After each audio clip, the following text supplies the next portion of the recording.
በስመ አብ ወወልድ ወመንፈስ ቅዱስ አሐዱ አምላክ አሜን። ውድ የተከበራችሁ ቤተሰቦች እንደምን አላችሁ? እንዴት ሰነበታችሁ? ለጌታችን ለመድኃኒታችን ኢየሱስ ክርስቶስ ሰላም አደረሳችሁ አደረሰን። ውድ የተከበራችሁ የናፕቶስ ሚዲያ ቤተሰቦች ይህንን ቪዲዮ ስትጀምሩ ላይክ፣ ሰብስክራይብ፣ ሼር ያደረጋችሁ ለወዳጅ ዘመዶቻችን ኦርቶዶክሳውያን እንድታደርሱት በእግዚአብሔር ስም መልእክቴን አሳስባለሁኝ። ውድ ኦርቶዶክሳውያን እንግዲህ ዛሬ ለተሰንበት ነው። ደብረ ዘይትን ማለትም የጌታችን የመድኃኒታችን የኢየሱስ ክርስቶስ ነገረ ምጽአቱን በደንብ በየአውደ ምሕረቱ በየቤተክርስቲያኑ ተምራችኋል ብዬ ግንዛቤ ያደርጋለሁኝ። ዛሬ ጌታችን መድኃኒታችን ኢየሱስ ክርስቶስ በሚመጣበት ጊዜ የሚጠይቃቸው 6ቱ ጥያቄዎች የሚል ኃይለ ቃል ነው። ሀሳብ አንስተን ነው የምንነጋገረው።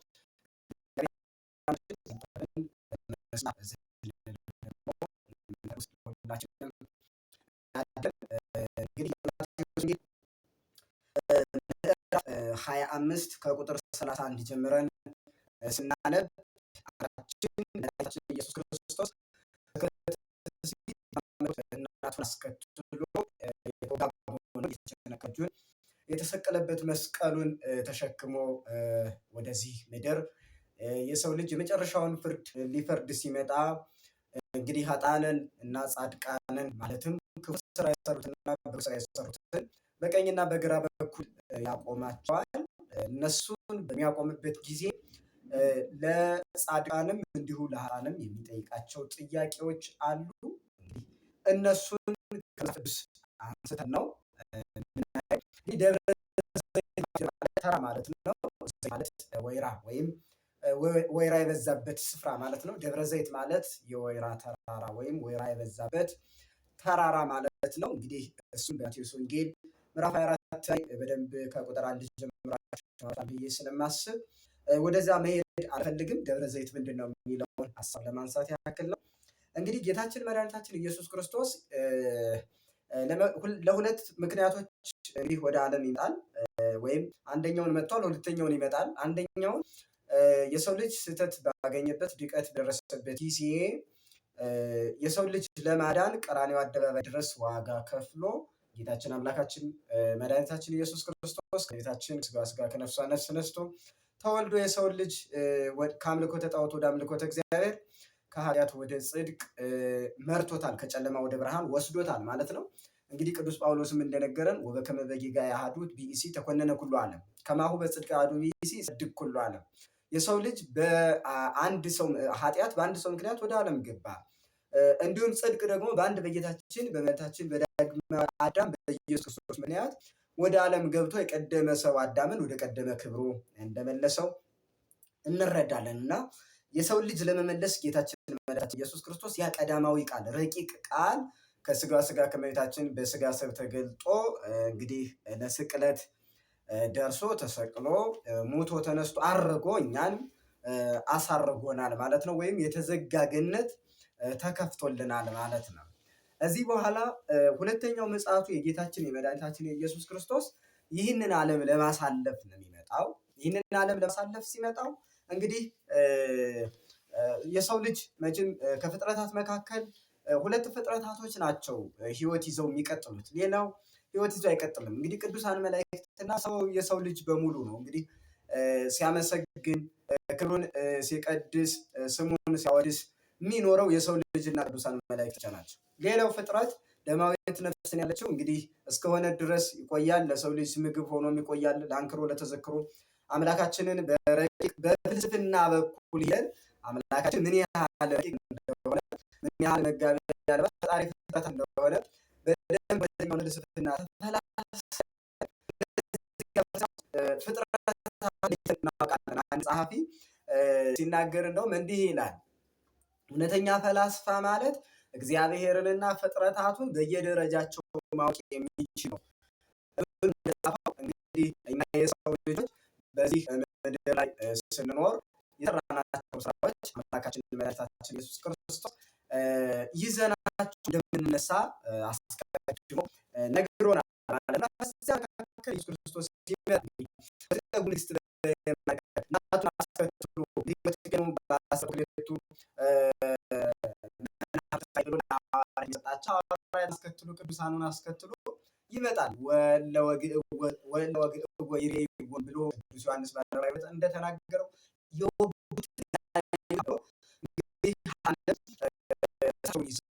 ይነሳሉ። ምክንያቱም የሰው ልጅ ይዞ የሚነሳው ስራውን ነው። በእርግጥ የሰው ልጅ በስራው አይጸድቅ በእግዚአብሔር ቸርነት እንጂ በስራው የሚጸድቅ ጻድቅ የለም። አለሁም ብሎ የሚያወሳ የለም። በስራቸው ጸደቁ ብለን ስናገር እግዚአብሔር ቸርነት እንጂ የሰው ልጅ ቸርነት ከመነጥበጠል እንደ ጥቂት ጠብታ ነው የሚሆነው እና እግዚአብሔር የሰው ልጅ 6 ጥያቄዎችን ይጠይቃል ማለት ነው። ለዚያ መሰረት የሚሆን ማቴዎስ ወንጌል ምዕራፍ 25 ቁጥር 31 ጀምረን እናንበው። ወደ ቀጥታ የመጽሐፍ ቅዱስ የሰው ልጅ በጌትነቱ ቅዱሳን መላእክትን ሁሉ አስከትሎ በሚመጣ ጊዜ ያን ጊዜ በጌትነቱ ዙፋን ይቀመጣል። አሕዛብ ሁሉ በፊቱ ይሰበሰባሉ። እኛም በጎቻችን ከፍየሎች እንደሚለይ እየራሳቸው ይለያቸዋል። በጎቹን በቀኙ ፍየሎቹን በግራው ያቆማቸዋል። ያን ጊዜ ንጉሡ በቀኙ ያሉትን እንዲህ ይላቸዋል። እናንተ የአባቴ ቡሩካን ዓለም ሳይፈጠር የተዘጋጀላችሁ መንግስት ትወርሱ ዘንድ ኑ። ተርቤ አብልታችሁኛልና፣ ተጠምቼ አጠጥታችሁኛልና፣ እንግዳ ሆኜ ተቀበላችሁኛልና፣ ታርዤ አልብሳችሁኛልና፣ ታምሜ ጎብኝታችሁኛልና፣ ታስሬም ወደ እኔ መጥታችሁ ጠይቃችሁኛልና። ያን ጊዜም ጻድቃን መልሰው እንዲህ ይሉታል፣ አቤቱ መቼ ተርበህ አብልተንህ አይተንህ፣ መቼስ ተጠምተህ አይተንህ አጠጥተንህ፣ መቼስ እንግዳ ሆነህ መጥተህ ተቀብለንህ፣ መቼስ ታርዘህ አልብሰንህ፣ መቼስ ታመህ አይተንህ ጎብኝተንህ፣ መቼስ ታስረህ ወደ አንተ መጠን ጠይቀንህ። ከዚህም በኋላ ንጉሡ መልሶ እንዲህ ይላቸዋል፣ እውነት እውነት እላችኋለሁ በእኔ ካመኑ ከእነዚህ ከታናናሾቹ ወንድሞች አንዱ ያደረጋችሁትን ሁሉ ለእኔ አደረጋችሁት። ከዚህም በኋላ በግራው ያሉትን እንዲህ ይላቸዋል፣ እናንተ የተረገማችሁ ለሰይጣንና ለመልእክተኞቹ ወደ ተዘጋጀው ወደ ዘላለም እሳት ሂዱ። ተርቤ አላበላችሁኝምና፣ ተጠምቼ አላጠጣችሁኝምና፣ እንግዳ ሆኜ አልተቀበላችሁኝምና፣ ታርዤ አላለበሳችሁኝምና፣ ታምሜ አልጎበኛችሁኝምና፣ ታስሬ ወደ እኔ መጥታችሁ አልጠየቃችሁኝምና። ያን ጊዜ በግራው ያሉት እንዲህ ብለው ይመልሳሉ፣ ወይስ ተጠምተህ ወይስ እንግዳ ሆነህ ወይስ ታርዘህ ወይስ ታመህ ወይስ ታስረህ አይተንህ አላገለገልንህ? ከዚህ በኋላ ንጉሡ እንዲህ ብሎ ይመልሳል፣ ከእነዚህ ከታናናሾቹ ለአንዱ ያላደረጋችሁት ደግሞ አላደረጋችሁትም። እነዚያ ወደ ዘላለም ቅጣት፣ ጻድቃን ግን ወደ ዘላለም ሕይወት ይሄዳሉ ይላል። ስለ ቃሉ የቃሉ ባለቤት ቅዱሰ ቅዱሳን ቅዱስ እግዚአብሔር ስሙ የተመሰገነ ይሁን። እንግዲህ ውድ ቤተሰቦች እንደሰማችኋቸው 6 ዝርዝር ጉዳዮች ናቸው። 6 ዝርዝር ጉዳዮችን አምላካችን መድኃኒታችን ኢየሱስ ክርስቶስ ጥያቄ ይጠይቀናል። የምንጠየቅበት ምክንያት አሁን እግዚአብሔር ማእምረ ኅቡዓት ነው። አምላክ መድኃኒት ኢየሱስ ክርስቶስ የተሸሸገውን ያውቃል። ልብ በኩል አይደለም መጽሐፍ ልብና ኩላሊት አይደለም ገና ያሰብነውን ያውቃል። እግዚአብሔር ልንወድቅ ስንል እንዳንወድቅ የሚረዳ አስድሞ ስለሚረዳ ነው የሚረዳ የሚልክልን። ስለዚህ አምላካችን መድኃኒታችን ኢየሱስ ክርስቶስ ያውቀዋል፣ ግን የሰውን መልስ ይጠብቃል። ልክ እንደ አልዓዛርን ወይም ደግሞ እንደ መጻጉዕ ልትድን ትወዳለህን እንዳለው ዝም ብሎ አድኖት ቢኖር ሌላ ችግር ነበረው። የእኛን ጥያቄ የእኛን መልስ ይፈልጋል። ማን? እግዚአብሔር። የእኛን ጥያቄ በተመሳሳይ እንደሚያስወቅ አምላክ ጎድጉዱ ማለት አይችልም ነበር፣ ግን ከኛ ጥያቄ ይፈልጋል እግዚአብሔር። ስለዚህ 6 ጥያቄዎቹን አምላካችን መድኃኒታችን ኢየሱስ ክርስቶስ ይጠይቀናል ማለት ነው። መቼ?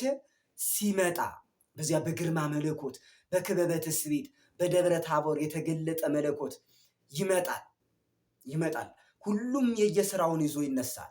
ወንድሙን የገፋው፣ ያሰቃየው፣ ያሳደደው፣ የተሳደበው፣ ያማው፣ የፎከረው፣ በዘረኝነት ኮሳ በብዙ መንገድ የታጠረው ሁሉ ስራውን ይዞ ይነሳል።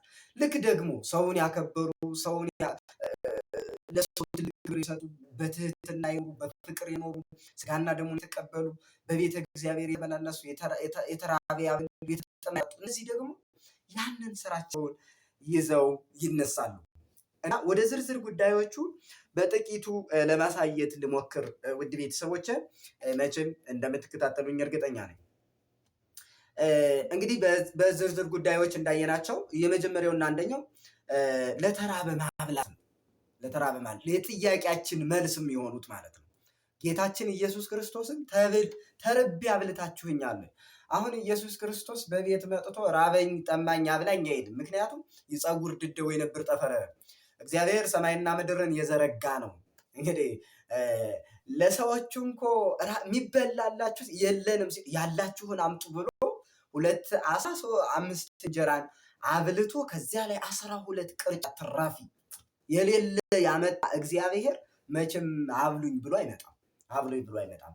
ስለዚህ ምንድን ነው ከነዚህ ከታናናሾቹ ለአንዱ ያደረጋችሁት ማለት ጠሮበት። በተለይ በዚህ በዘመናችን በመቶ ያኛው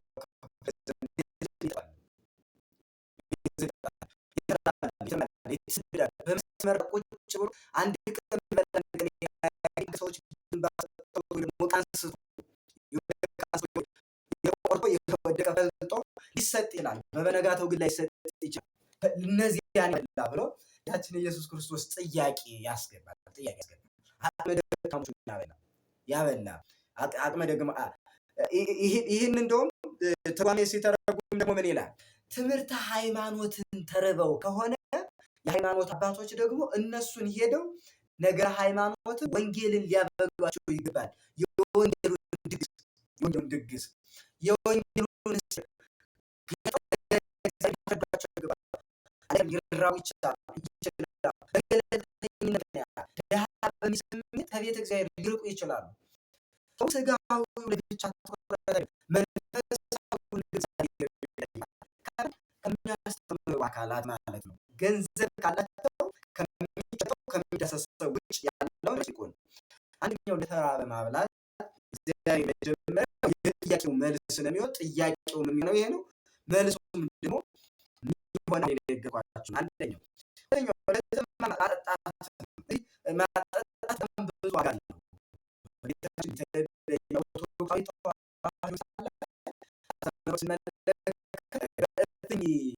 ውሃ የጸደቀ ማለት 78 ነፍስ በልቶ 78 ሰው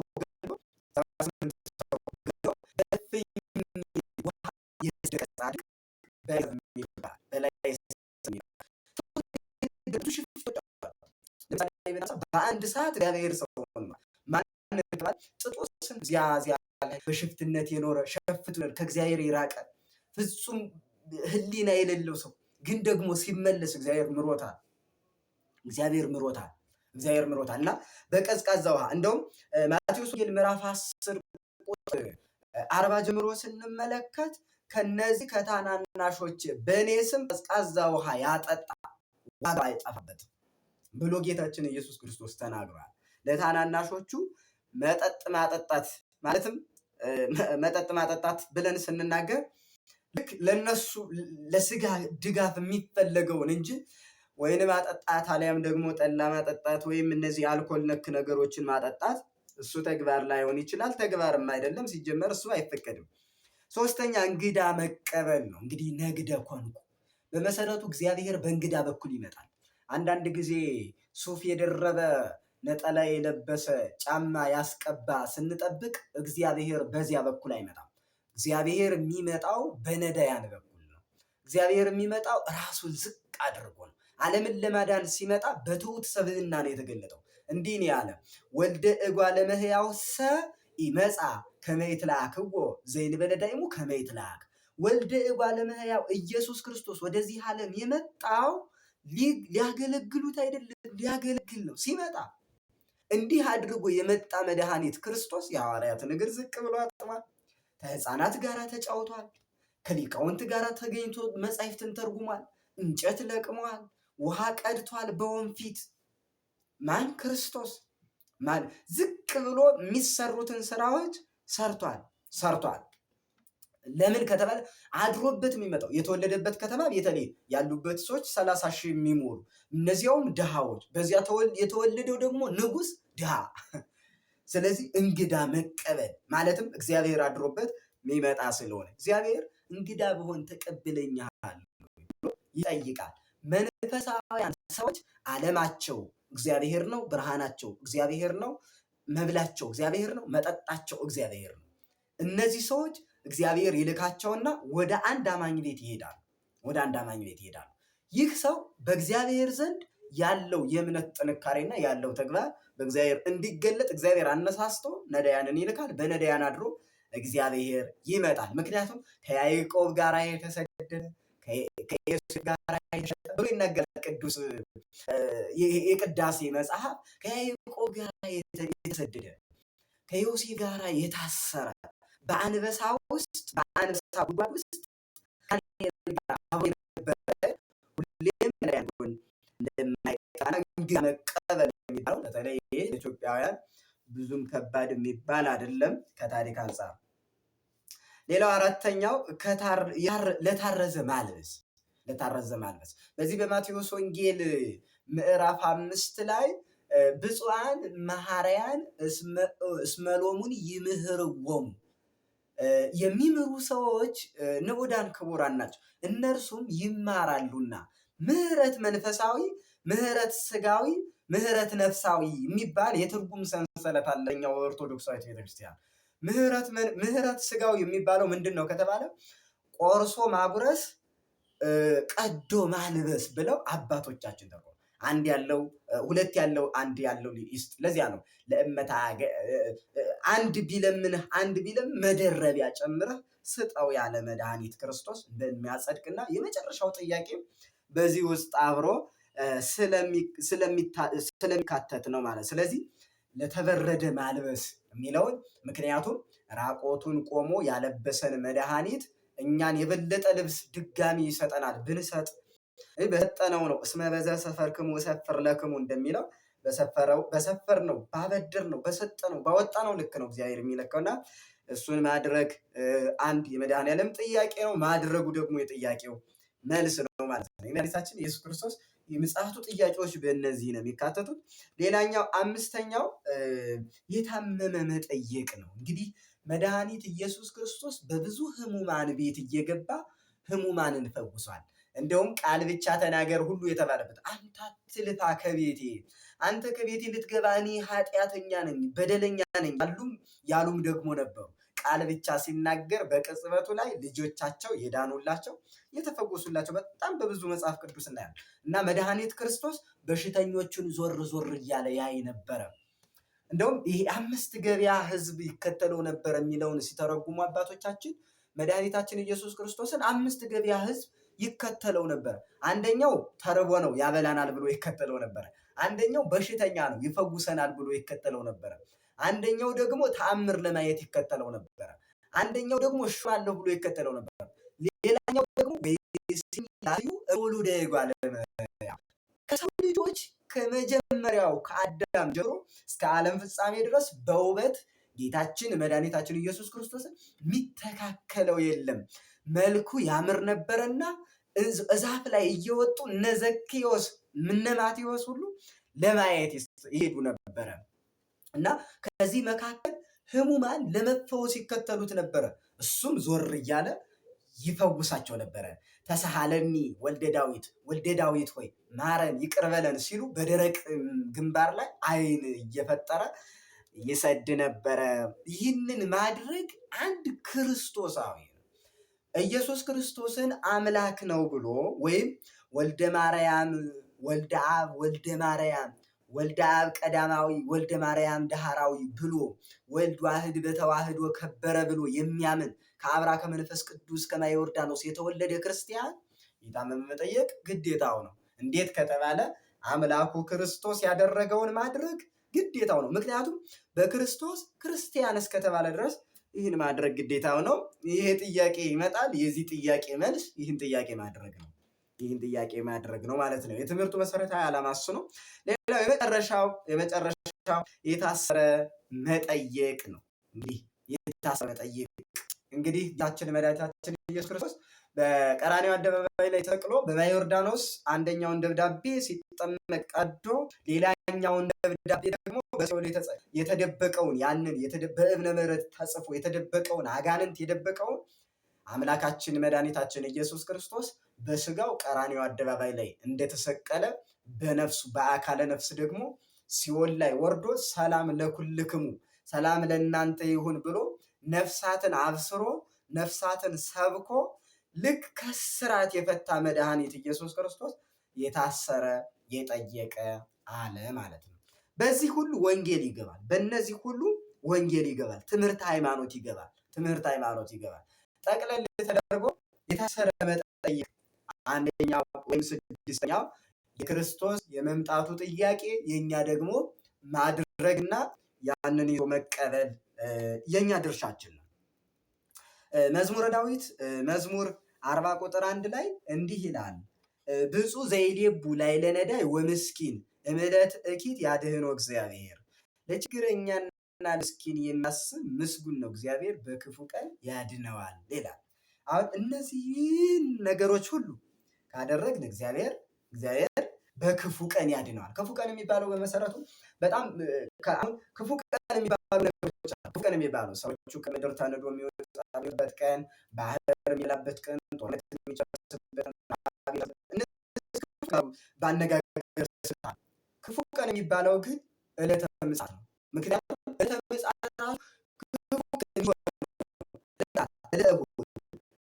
አምላካችን እጁን ዘርግቶ ቅዱሳን መላእክቱን አስከትሎ ቅዱሳኑን አስከትሎ ነቢያቶችን አስከትሎ ጻድቃን በቀኝ በግራ ሆነው ክፉ ቀን የሚሆናቸው ኃጥአን ማለትም በጎ ስራ ያልሰሩ በሃይማኖት ላልኖሩ ቅዱስ ያዕቆብ እንደነገረ ሃይማኖት ያለ ምግባር፣ ምግባር ያለ ሃይማኖት የሞተች ናት እንዳለ ያንን ያላደረጉ ማለትም ሃይማኖት ኖሯቸው በስመ ኦርቶዶክስ የሚኖሩ ከዚያ ደግሞ ምግባር የሌላቸው፣ ምግባር ያላቸው ደግሞ ከኦርቶዶክስ ሃይማኖት ነፃ የሆኑ ፓጋን የሆነ ሰው በኋላ ጊዜ ለሱ ቀን ክፉ ቀን ይሆናል።